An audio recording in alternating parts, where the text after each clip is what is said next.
uyenzani? Sawuze wathenga ifoni enamehla amathathu ka-15,000.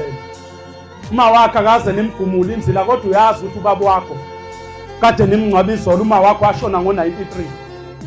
Kwathi makhamba ubaba wakho, uma wakho ngaliya kwethuna wakhishwa wayozikiswa. Kwathi wakazilela ubaba wakho ngoba wayemganile. Anikamgumuli uma wakho inzila namhlanje ubhizi ne-iPhone ujika nayo izwe lonke, ufuna iy'thombe eyi-right, awufuni kini.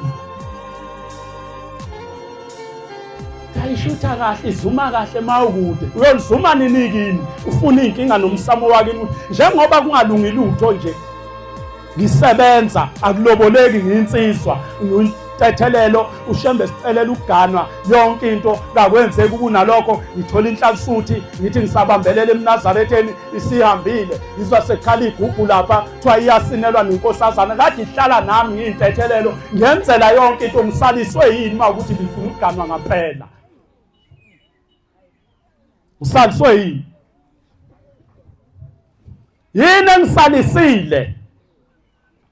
Ngithi mina Mshumayeli ngidabukela omama osisi laba asebaboshwa. Ngoba manje sewukhona ubugebengu esontweni.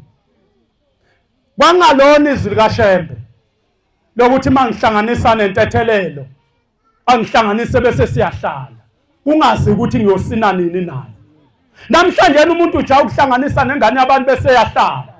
Iminyaka uyothuzwa kusasa akasayifuni. Isizokwenza njani ngoba unisibhinqa isidwabi ifaka inhloko ifaka inansuku izokushonisa pho bayakufakiswa uwe enhlakusuthi. Ngoba isekwazi phela ukubeka phansi. Kambe khona uyahlala umuntu kube efaka isidwaba. Uyahlala umuntu kube ebhinqa efaka inkehle ekhanda. Pho-ke odadewethu ngoba behleli nedwaba nenkehle emakithi kwenzeka kanjani? Ngibuza kwinhlakusuthi ngoba iyona yabafaka kukho. Sewuhambile nangu ukini uhlekini naso-ke isidwaba nenkehle nahlanganiswa ngomthetho wesono. Ma kwenzeke edlule emhlabeni uzombekaphi ngoba ungahlanganiseli ukuthi uganwe? Lokhu uhlanganisela izinto ey'ngathi shu, ubhizi nefoni ebiza ukhokha installment yefoni, ulibele ukumkhipha niyodlala phana emahhotela, awumkhoyisile. Maye ngafa manje uzomshonisa ngoba ngeke engcwatshwe kini, ufake inkehle akasinile kini, ngeke angcwatshwe kuba unesidwaba nenkehle. Uzoshonaphi? Uzoshonaphi? Mingaki iminyaka wahlanganisa nengane yomuntu, namhlanje nawe nebe ulokhu organize ama-transport okulandela uShembe lapha khona. Uyi-organize nini i-transport yokuthi uyolanda leya ngane yomuntu izongena okusemthethweni kini? Abanye benze bengene ubugebengu athi umuntu yazi ukuthini kwafanele ngiqale ngithathe inkosazana, basho njalo babamkhulu. Seyihlehlisele emuva le ekade imsindabisa imphipha. Useqala manje usethi kufanele ngithathe inkosazana. Baningi.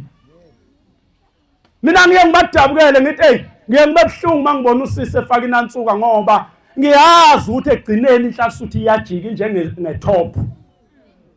Hlala iminyaka nengane yomuntu maye seshomana noshomi bakhe babona beganwe inansuka bese naye ayothatha inansuka. Omunye uzabaleka ashintshe indawo. Ubona ukuthi kube kuya ngaye. Uthandaza lo muntu ufise ngabe yafa lentethelela ahlanganisana ukuze aganwe inansuka. Ngoba imophile manje kanti ufuna udume esontweni. Uma ngabe lapha yana beyichaza lento sengiyagcina isikhathi sihambile. Uma ngabe beyichaza uthi